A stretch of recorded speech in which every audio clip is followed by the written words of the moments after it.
I got this job and I had to put a budget together in, I think it was about 3 weeks. And I thought that would be the hardest thing that I'd ever have to do in my professional life. And it turned out that that's probably the easiest thing I've had to do in the 6 months or so that I've had the job.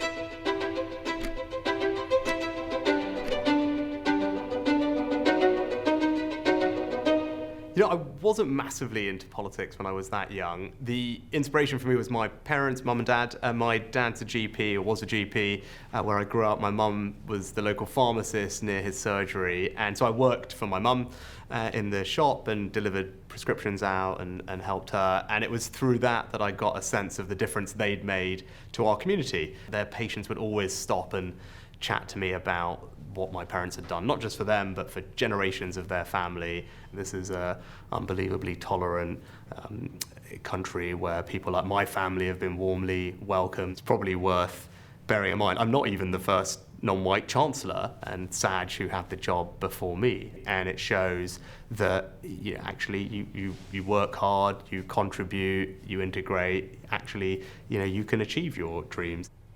I got this job and I had to put a budget together in, I think it was about 3 weeks. And at that moment, I remember those 3 weeks were obviously really busy. And I thought that would be the hardest thing that I'd ever have to do in my professional life. And it turned out that that's probably the easiest thing I've had to do in the 6 months or so that I've had the job.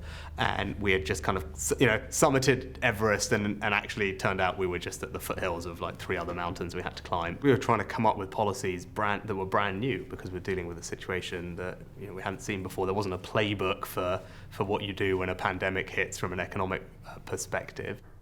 And so the thing I'm most proud of is the furlough scheme.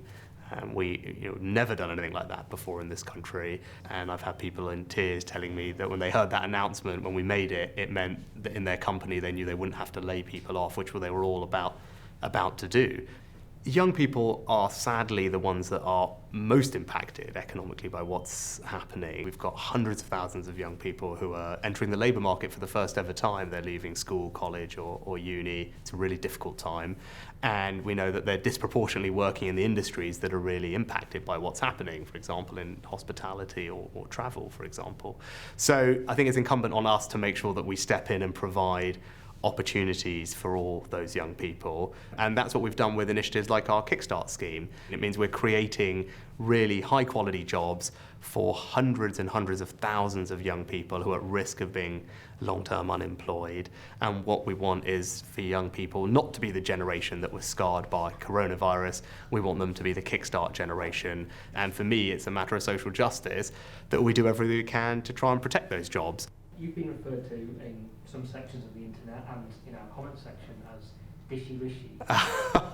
I struggle to know whether to be happy or not with that. My wife has a strong point of view, but it's probably best not said today. But look, I mean, as much as I can try and connect with people and they can understand what I'm trying to do, that's a good thing, right? Economic policy sometimes is a bit abstract from people's lives, and it shouldn't be because it makes an enormous difference. What do you do to wind down?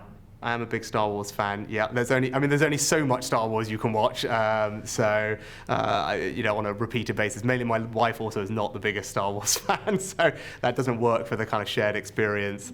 Politics is an area that some young people can feel elite and kind of fenced off. If you could speak to young people now who might be interested in pursuing a career in that area, what would you want to tell them? I think too many people think that's not for me, that's something that someone else should do, and it shouldn't be like that, right? It's something that ultimately everyone can do, and if you've got a set of views and opinions and you think you can make a difference to your community by being their representative, it's a fantastic career, and I would urge you to think about it. I did something else first, and that works for a lot of people. I think it helps me be better at my job today, that I bring some experience from my business career, my career in investing in companies all around the world. I think that will make me better at doing this job for all of you in the country, and that I've got that experience. So I think it's good to be able to do something else first often and bring that to Parliament. But broadly, the most important thing is, you are there because your local community elects you. And it's all very well focused on the ministerial side of it, and you're here talking to me as Chancellor, but your day-to-day job is being a champion for your local community, right? Your job is to hear what they have to say, to make sure their point of view is represented in Westminster and make a difference to them person at a time, family at a time. That's the part of the job that I love the most. That's why I got into it. My dad was a GP, he had surgeries, he has patients. I'm an MP, I have surgeries and I have constituents, and my job's to try and help them, and that's without a doubt the most fulfilling part of the job. You can never really be true friends after something like that. I just don't think it can ever happen. Maybe if you fought and it was a draw, maybe you could still be friends, but the idea of being friends with someone that has beaten you, it's a hard thing for your head to compute.